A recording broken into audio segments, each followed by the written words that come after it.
pero desde mi perspectiva lo más valioso es el ejercicio de crear, lo que te provoca a ti, ¿no? O sea, tuviste una idea y de pronto la ves materializada.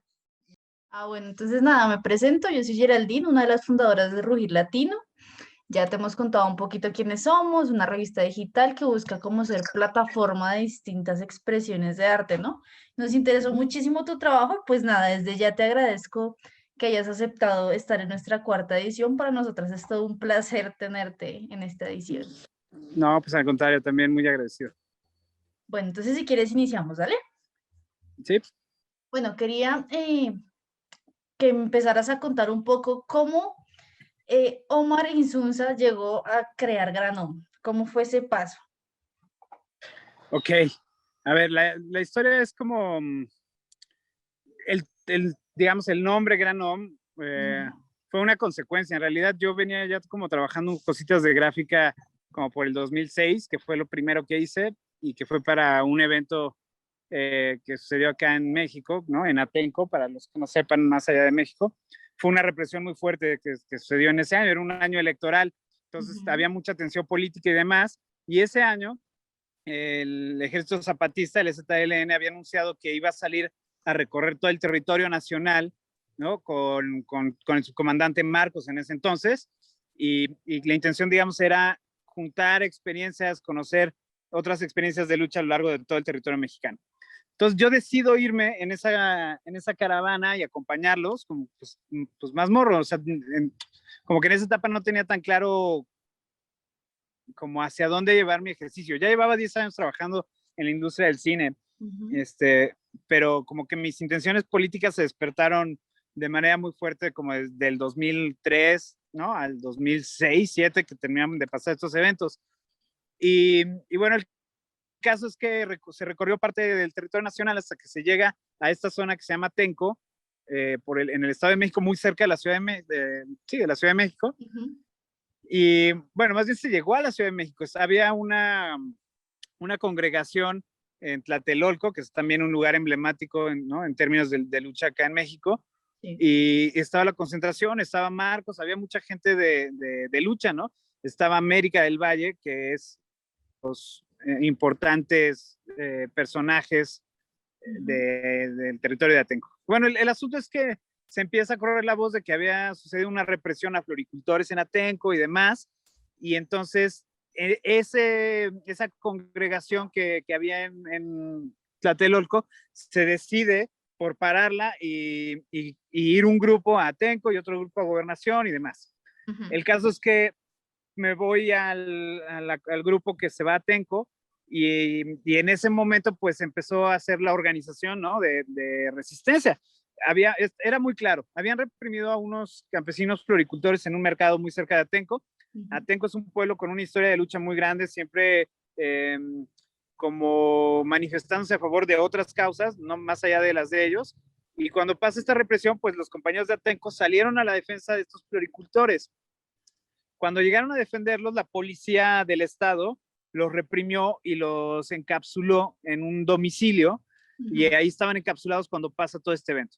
Después, la policía entra y de manera, pues, como ya conocemos, el actuar de la policía, pues, exageradamente violento, reprimió, ¿no? Golpearon y demás a muchos campesinos y compañeros de lucha.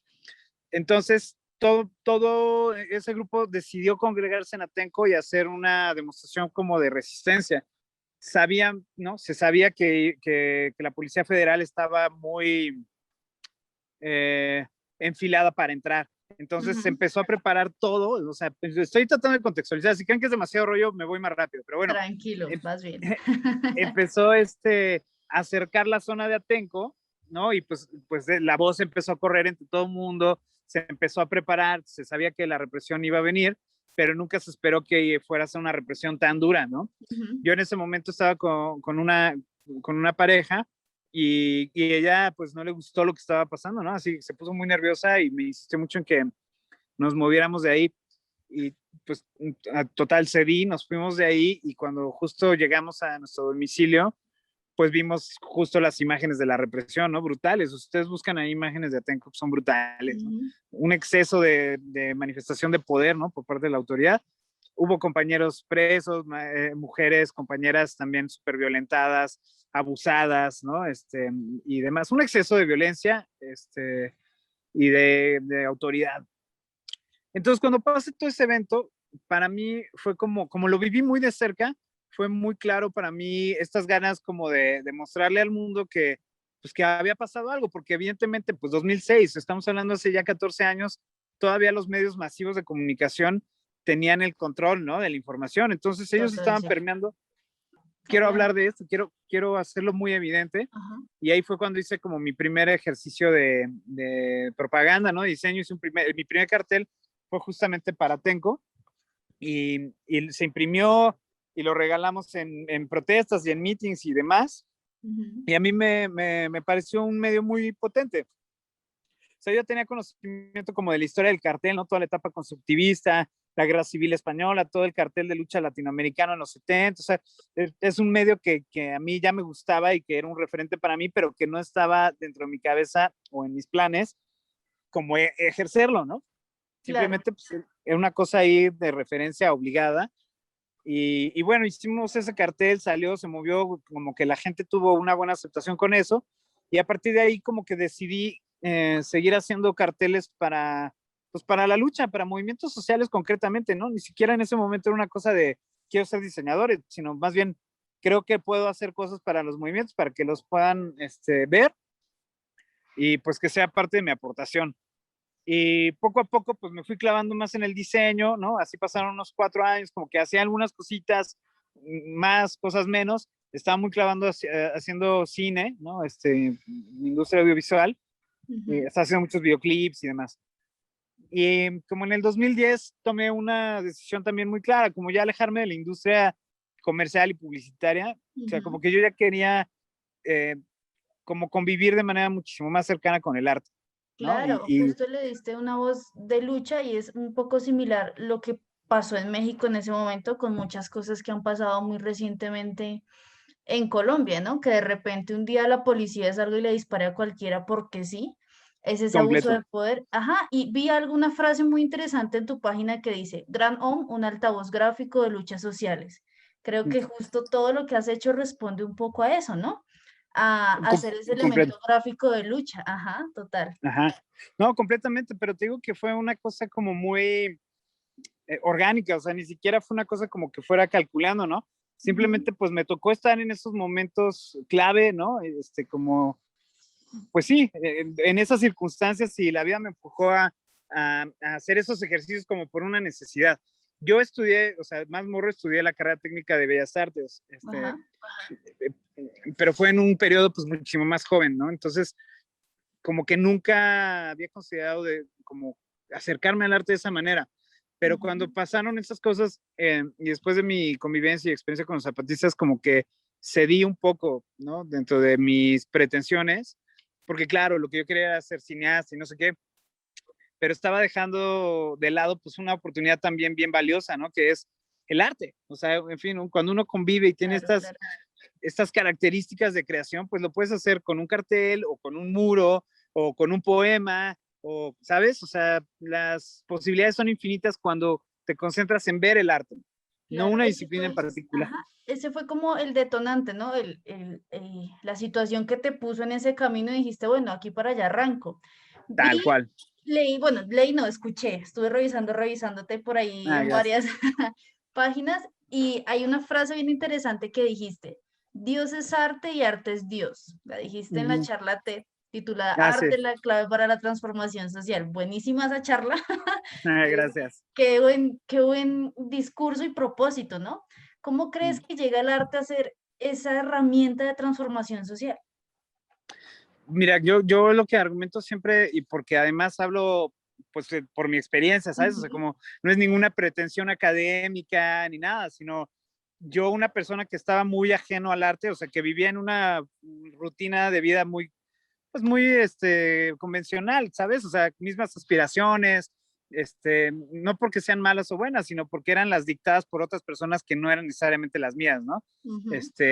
Ya sabes, esta influencia del éxito, toda esta presión social que cargamos todos y que en un momento de mi vida pues estaba tratando de cumplir cabalmente con ellas, ¿no? Entonces estaba más preocupado por ser un profesional que por ser un artista. O sea, ni siquiera me había pasado por la cabeza la posibilidad de dedicarme al arte, ¿no? Era ser un profesional, un cineasta como profesión. Y entonces cuando empiezo a hacer esto, lo que sentí y lo que argumento es que pues justo el arte transforma socialmente en principio porque nos transforma a nosotros mismos, porque nos aleja de ser ociosos.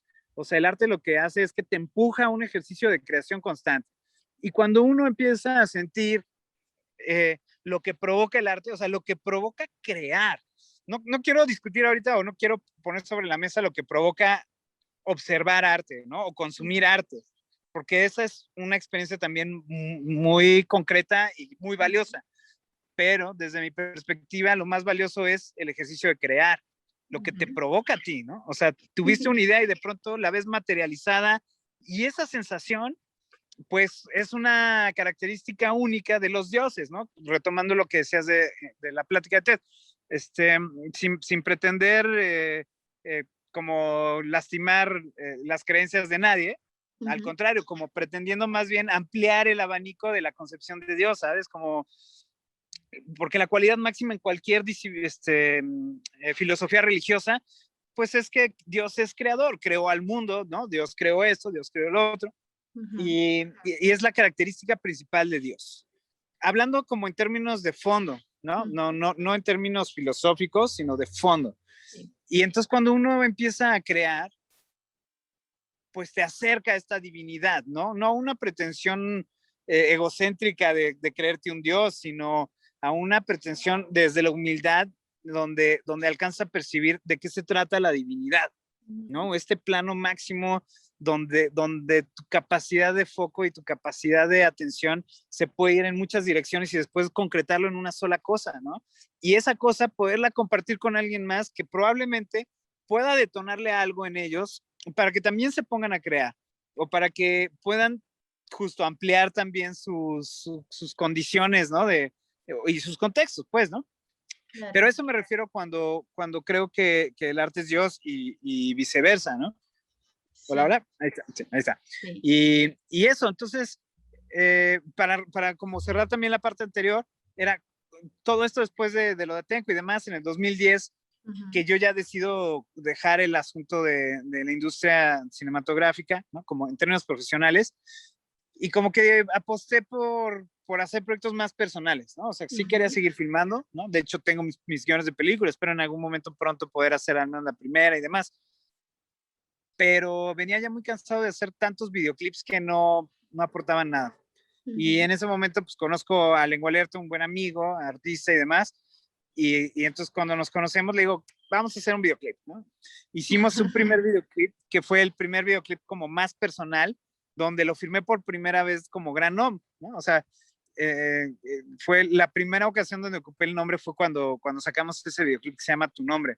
Sí, y eso porque lo habíamos filmado y yo estaba de que, güey, ya no quiero ocupar mi nombre como Marin Sunza, ¿no? O sea, quiero construir algo de cero, ¿no? Sí, un personaje que sostiene ciertas cosas, ¿no? Y entonces en la búsqueda de cómo le llamo, cómo le voy a poner al proyecto, mucha banda conocida, muchos amigos, ya me estaban diciendo Gran Nom en las redes, ¿no? En el Facebook, porque yo había estado una temporada en España y en una ocasión en Madrid me tomé una foto en un graffiti que decía el Gran Omi. Y y entonces pues la misma gente empezó a decir Gran Omi, y el grandioso Omi creo que era. Y pues la misma gente, los amigos, los conocidos fueron deformando el nombre hasta que me dejaron Gran Om, ¿no? Así en la foto. Te bautizaron. Sí, así como muy natural. Y cuando estoy buscando cómo llamarle, pues fue como, pues si la banda ya te está diciendo Gran Om, pues ponle Gran Om. Claro. ¿No? Y a la larga también creo que fue una de las mejores decisiones, o como que creo que el nombre genera demasiada expectativa y creo que es una de las mejores piezas en las que pude haberme desenvuelto, ¿sabes? Porque construye un personaje que va más allá de mí, o sea, la gente se crea y se genera unas expectativas solo a partir del nombre, ni siquiera por ver la obra ni nada, ¿no? O sea, solo escuchan el nombre de Gran Om y creen que o que es un señor o que es budista o que, ¿sabes? Se hacen una historia que a mí me parece muy interesante, ¿no? Y ya es a partir de ahí del 2010 que pues, continué usando el nombre y fue como una cosa también muy orgánica ir aumentando la cantidad de producción en todos los sentidos, ¿no? Claro, sí, vi que tu proyecto, en el proyecto de ilustración, manejas un poco temas ambientalistas, feministas, de campesinos, educativos, o sea, toda una lucha. Y lo que decías, el hecho de crear, al momento de crear, generas frutos y dejas semillas, ¿no? Siento que las semillas son también un poco los carteles. ¿Cómo se distribuyen los carteles? O sea, sé que es de forma masiva. ¿Lo haces tú o digamos yo tengo el acceso de que tú me envías el archivo y yo lo imprimo? ¿Cómo es ese proceso? Va en todas direcciones. Este, toda la gente que nos pide los archivos los compartimos, ¿no? Yo no tengo problemas justamente con el copyright ni nada de eso, o sea, como que me parece que son discusiones de un capitalismo que ya está obsoleto y que ya va de salida. A lo mejor pasan décadas, pero de que va de salida, va de salida.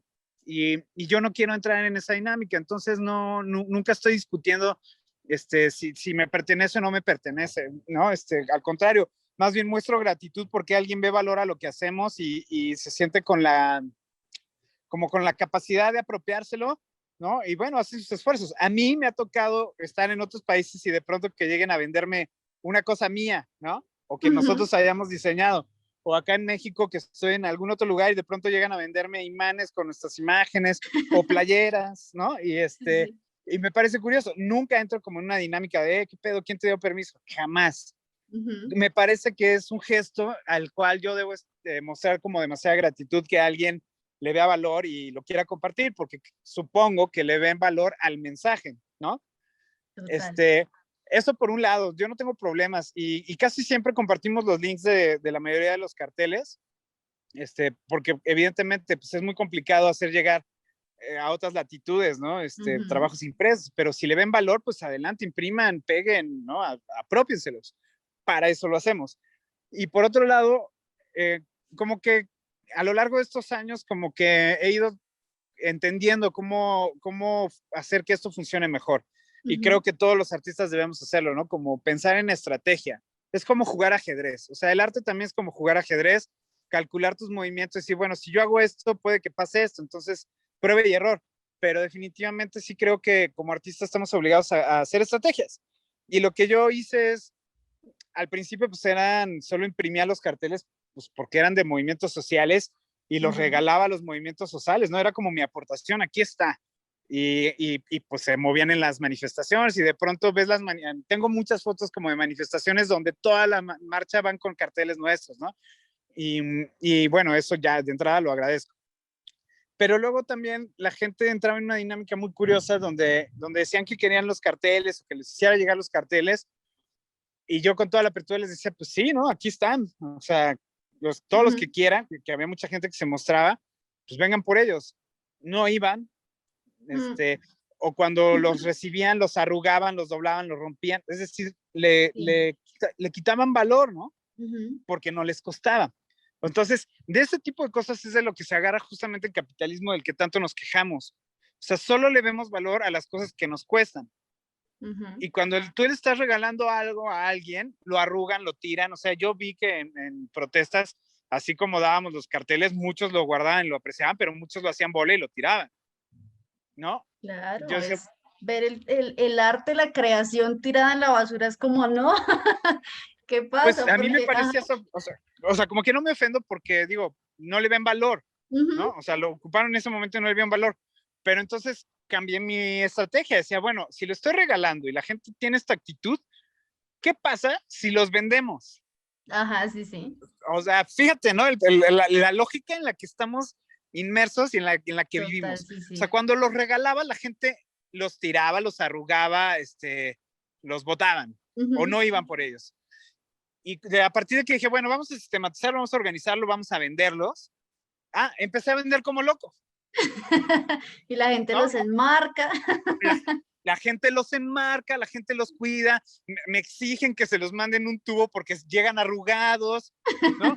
Sí. O sea, para mí es una reflexión muy interesante y claro, estoy muy agradecido con toda la gente que se toma la molestia de pagar por Ujú. nuestro trabajo, por lo que estamos haciendo, ¿no? O sea, no puedo hacer otra cosa más que mostrar gratitud, pero eso no me quita que el fenómeno me llame mucho la atención.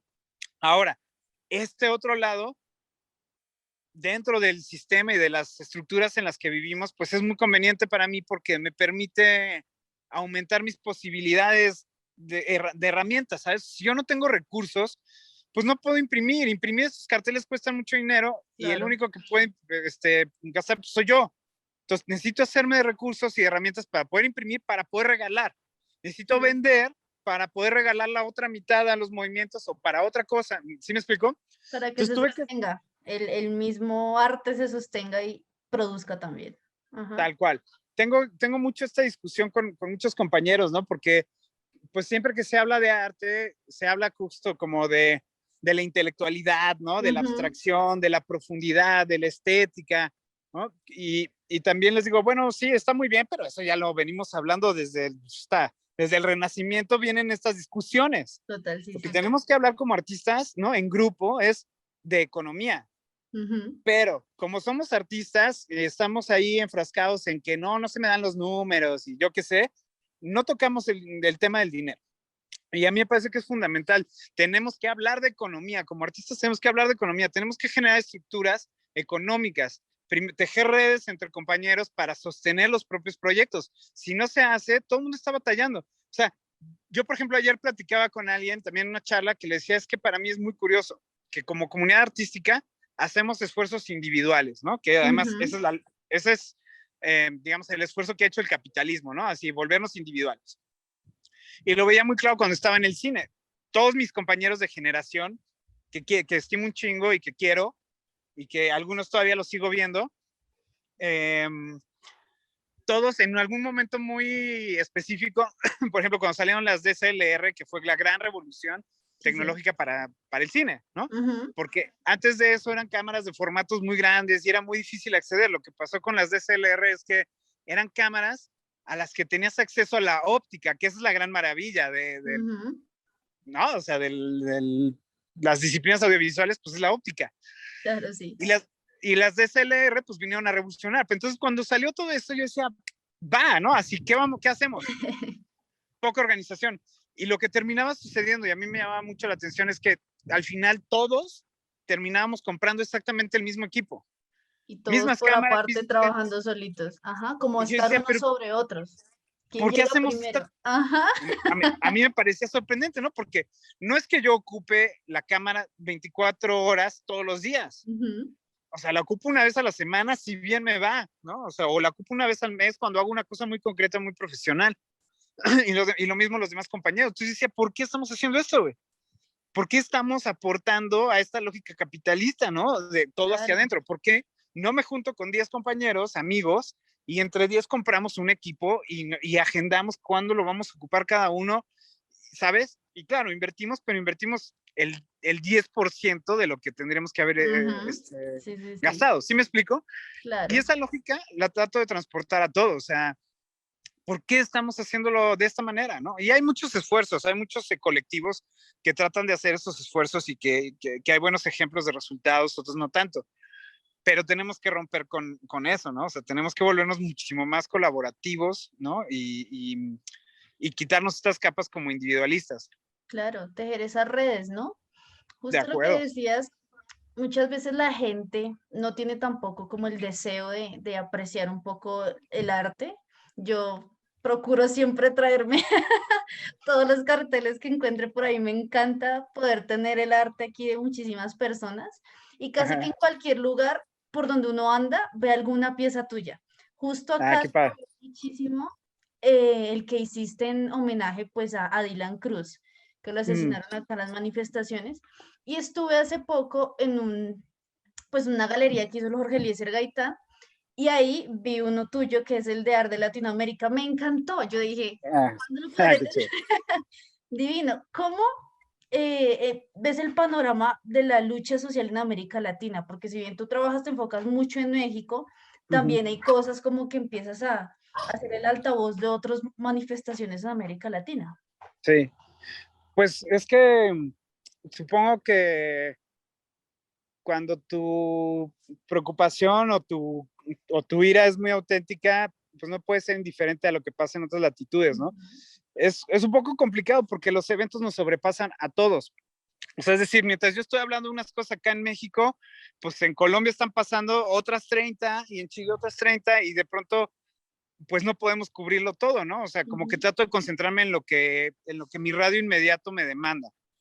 Pero hay cosas que inevitablemente pues trato también de aportar, ¿no? Porque hay compañeros que nos lo piden, porque tenemos mucha gente querida en estas latitudes y que no podemos permanecer también indiferentes, ¿sabes? Como, entonces, no es como una cosa de quiero estar en todos lados, ¿no? Sino quiero compartir un poco de nosotros y que sepan que ¿no? Que los acompañamos a la distancia, ¿no? Que acá estamos y que va a haber unos compañeros de lucha desde México que vamos a apoyar todo aquello que sea legítimo, ¿no? De que sea muy, muy humano, ¿no?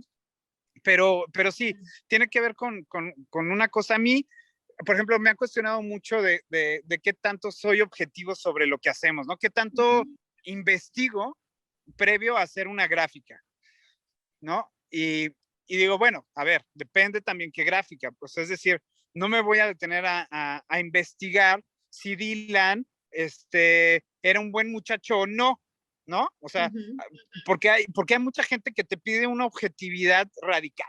Sí. ¿No? Y entonces, cuando va alguien te quiere llevar o empujar a ese terreno, lo que tienes que hacer es pararle y decirle, no, espérate, güey, ¿no? Yo necesito que tú me exijas objetividad, güey. Yo puedo sentirme completamente conmovido, ¿no? Y empático con la familia de Dylan y con él, ¿no? A partir de lo que pasó, porque lo que pasó no fue correcto, ¿no? Simplemente. O sea, lo asesinaron De la en forma una más manifestación brutal y legítima. absurda.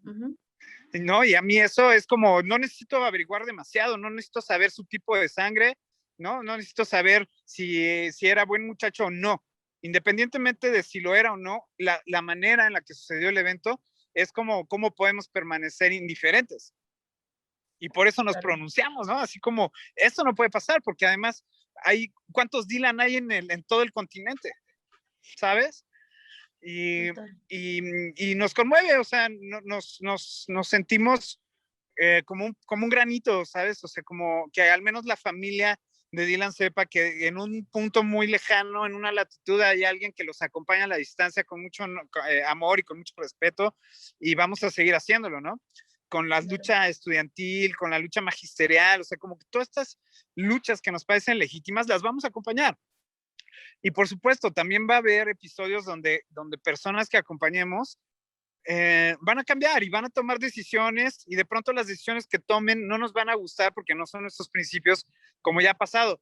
Pero eso no impide que en este momento histórico yo pueda acompañarlos porque coincido con su visión del mundo, ¿no? Claro, en ese Y creo que es un poco lo que pasa. También, pues, porque hemos hecho ahí un pequeño circuito de artistas que tocan estos temas, pues, a lo largo del continente, de Latinoamérica, que también se siente una vibra, ¿no? Y una energía que alimenta, ¿no? O sea, nos sentimos acompañados, nos vamos sintiendo acompañados y de pronto yo muestro mucha gratitud porque a mí me han recibido compañeros artistas en todo el mundo.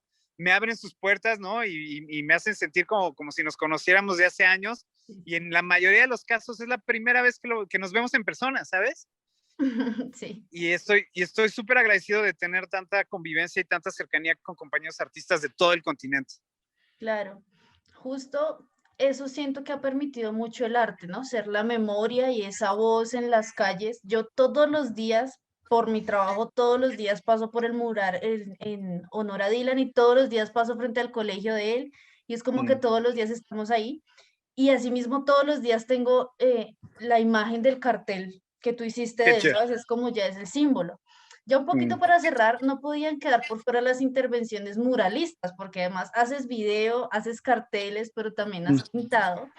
Conté en el DF, en Chiapas, Culiacán, Monterrey, Oaxaca, San Luis Potosí y supongo que muchísimos más.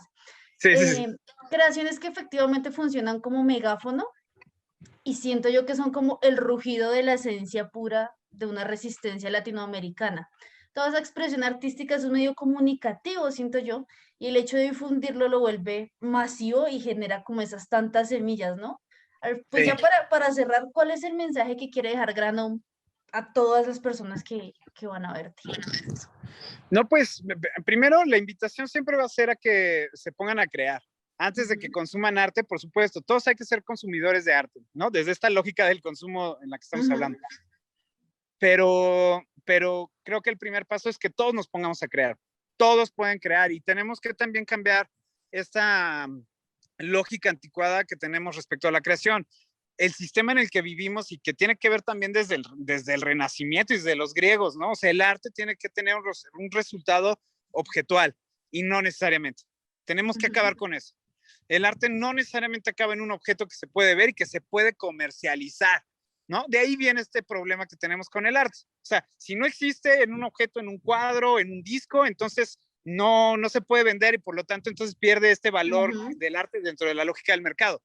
Pero el arte va mucho más allá. Si entendemos el arte desde una perspectiva de la creación, si lo entendemos desde esa manera, entonces el arte puede ser cualquier cosa, puede ser una plática entre nosotros dos, porque estamos creando un momento relevante, ¿no? Un momento memorable. O sea, la creación tiene que ver y alcanza hasta esos puntos, ¿no? Cuando tú estás con tu pareja, cuando estás con tus compañeros, cuando estás en un momento de lucha, uno sabe cuando hay un instante artístico, lo sabe, lo alcanza a percibir y no necesariamente tuvimos que verlo físicamente, ¿no? Cuando uno escucha una canción, claro, hay una cosa que resuena, ¿no? Digamos, quitando esta cosa como objetual. Lo mismo pasa hacia afuera, ¿no? Una plática, una charla, justo un poema, o sea, bueno, en fin, podemos hablar de literatura, pero lo que me interesa puntualizar es que el arte no tiene que ser necesariamente un objeto, sino que puede ser cualquier otra cosa.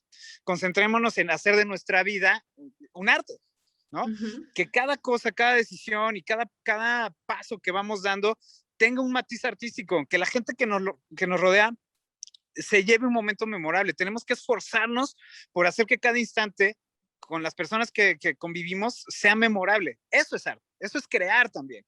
Crear una reflexión es arte. O sea, es decir, yo puedo sembrarte una duda, ¿no? Puedo sembrarte una idea y eso no puede venir de otro lado si no es desde un centro creador, que es justamente lo que decía en la plática, que es Dios. Cuando tú logras hacer eso con alguien, pues entonces alcanzas esos planos a los que me gustaría que todos llegáramos, porque cuando todos alcanzan ese punto, se dan cuenta que las posibilidades son mayores. Son infinitas. Más allá de resolver cosas de inmediatez que son importantes, ¿no? Y que son urgentes, cuando empiezas a tener esa cercanía con el arte, pues entonces tu horizonte y tus posibilidades se amplían, ¿no? Y por lo tanto, pues para la comunidad también.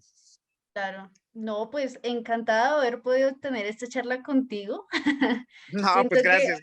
generamos eso también y ojalá pues todas las personas que lo vean también tengan como, ¿sabes? Ese principio de decir, voy a empezar a crear para Esa es la poder invitación. aportarle al resto. Mil Y además, gracias. Dime, sí, dime. no, pues justo que además, otra de las cosas importantes es que siempre estamos sujetos como a la opinión del otro, ¿no? O sea, estamos esperando a que alguien nos legitime por si, bueno, lo que yo hago vale la pena o gusta o no. Mi invitación es no importa, o sea, el ejercicio y la constancia tarde o temprano, sea lo que hagan, van a hacer que ustedes mismos noten este avance, ¿no? Y esta evolución de su propio trabajo. No importa someter a juicio en nada. Si yo me hubiera quedado como con los comentarios de la gente al principio, no hubiera hecho mucho de lo que ya hice, ¿sabes? Claro. Al principio, o sea, los comentarios eran, no, güey, ¿qué vas a hacer con eso? Hombre, ¿para qué? O sea, ¿no? Nadie le ve valor, no vas a llegar a ningún lado, ¿para qué estás perdiendo tiempo? ¿No? La gente siempre va a tener ese tipo de comentarios. Yo lo que digo es, avancen.